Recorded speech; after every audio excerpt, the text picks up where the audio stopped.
அரை கிலோ என்ன ஒன்று போடலாம் உங்களுக்கு? அரை கிலோ போடலாம். அதான் தக்காளி, பச்சை மிளகா,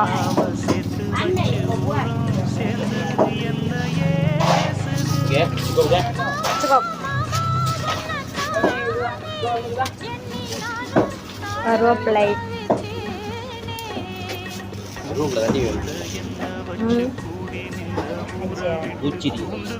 இந்த அது எடுங்க பெரிய பெரிய பொண்ணு.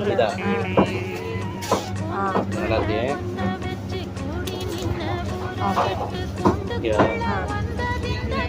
கொத்தமல்லி வேணுமா? அது கொத்தமல்லி என்னால ஆட்டுக்கறி குடல் போட்ட நல்லா இருக்கு. ஓகே, இது கொஞ்சோண்டு மீன் குழம்பு வச்சுருவோம் சாயந்தரத்துக்கு. நீ சுவாமி வந்து சாயந்தரம் மீன் எடுத்து வந்துருங்க. சரி, ஓகே. ஓகேதானே? அடுத்து இப்போ எடுத்துகிட்டு போய் ஃப்ரிட்ஜில் வச்சுக்கிட்டா நல்லா இருக்காதோ? அப்படிங்கிறியா? எடுத்துகிட்டு போயிருங்கிறியா? ஏன் ஒரு வாட்டி வந்துக்கிட்டு. சரி, ரைட்டு.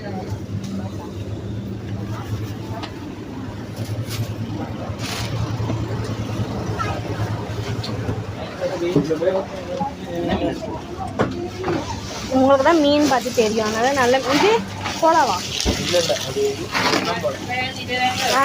அது வறுத்தா தானே நல்லாயிருக்கும். முள்ளு மீன் இது எடுத்துக்குமா? இது நல்லா இருக்கும் மீன். குழம்பு வைக்கலாம். குழம்பு வைக்க முடியாது, வறுக்கலாம். இப்போ குழம்பு என்ன வைக்கிறது? குழம்பு வைக்க முடியாது. ரசம் வச்சு வேணா குழம்பு வச்சுக்குமா? ரசம் வச்சு வறுத்துக்குவாண்ணா?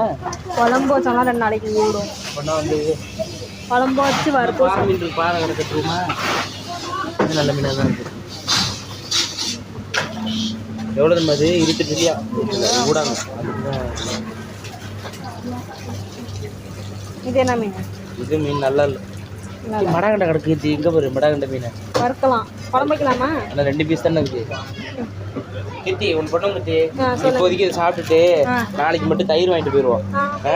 தயிர் வாங்கிட்டு போயிட்டு நாளைக்கு நைட்டு வந்து பசார் தானே, பசார்னால பசாரில் குழம்பு மீன் வாங்கிட்டு வந்து பார்ப்போம். அங்கே வேலை கம்மியாகவும் இருக்கும், கூடையும் எடுத்துட்டு வரலாம். தக்காளி பச்சை மிளகா வாடுங்க.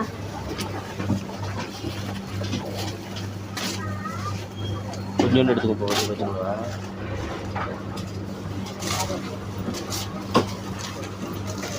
இப்போக்கி வைக்கிறதுக்கு மட்டும் பச்சை மிளகா வாடுங்க. தக்காளி 1 போதுமா? 2 எடுத்துக்கோ. 1 போதும் இல்லை போட்டா? பெருசாக ஒன்று எடுத்துவாங்க. போதும் 2 எடுத்துக்கோங்க. நாளைக்கு பசாரில் வாங்கிக்கலாம்.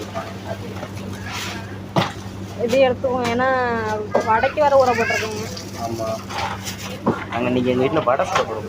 வடை சுடப்படும். ஓகேவா?